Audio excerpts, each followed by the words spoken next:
Let's now learn about resonance in a parallel circuit. Okay, so we have already learned about resonance in my series circuit. Now we are looking at resonance in parallel circuit. Okay, look, your parallel circuit could be of any type. Okay, what we want to understand is the parallel circuit which is of the simplest nature, which is a RLC circuit. Okay, you have a R, you have a L, and you have a C, all connected in parallel.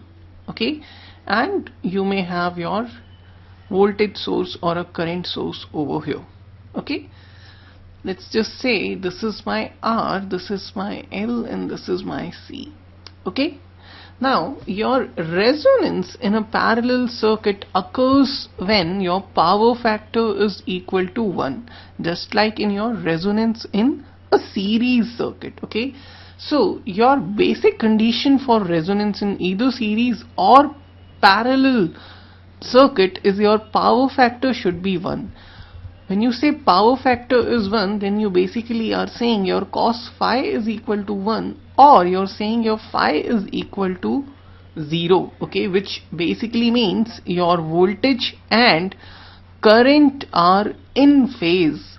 If your voltage and current are in phase, then it must mean that your impedance is resistive in nature.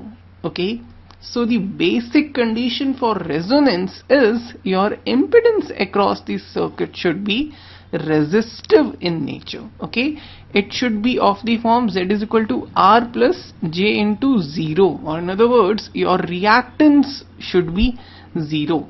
Okay, now what is your impedance in this particular parallel circuit?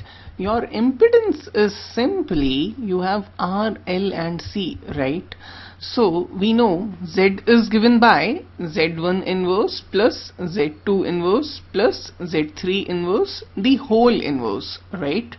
So in this case your Z1 is R, Z2 is J omega L, and Z3 is minus J upon omega C. Okay, so what we are looking at is net impedance, which is equal to R inverse plus Z2 is J omega L inverse plus Z3 is minus J upon omega C inverse.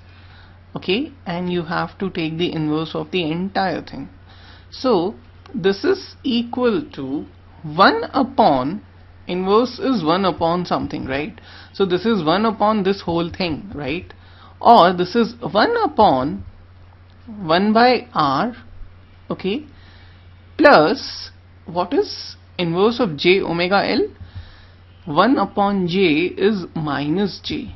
Okay, so inverse of J omega L is simply minus J upon omega L. Okay, so I'll write it as minus. Okay, what's inverse of minus J? Inverse of minus J is simply plus J. Okay, so inverse of minus J upon omega C is plus J omega C. Okay, so that's the expression for your net impedance in your RLC parallel circuit. You are saying that this impedance has to be resistive in nature. Okay, if this impedance has to be resistive in nature, then this should be 0. Okay, which basically means that 1 upon omega L should be equal to omega C. Okay, which basically means that 1 upon XL should be equal to 1 upon XC. Okay, which basically implies that your XL should be equal to XC. Okay, if you are going to solve this, what do you get?